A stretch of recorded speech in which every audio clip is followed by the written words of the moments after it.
Maglilinis ng isda dis.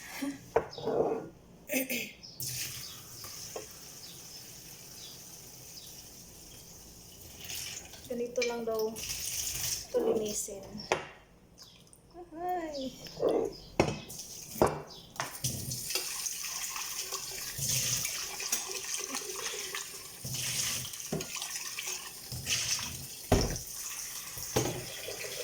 Kasi yung alaga ko wala dito.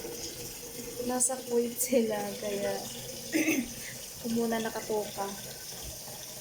Sabi niya, linisin ko daw yung isda niya, baka mamatay daw. Sana nga mamatay na lang to para wala na akong trabaho. Ganyan lang siya. Ay.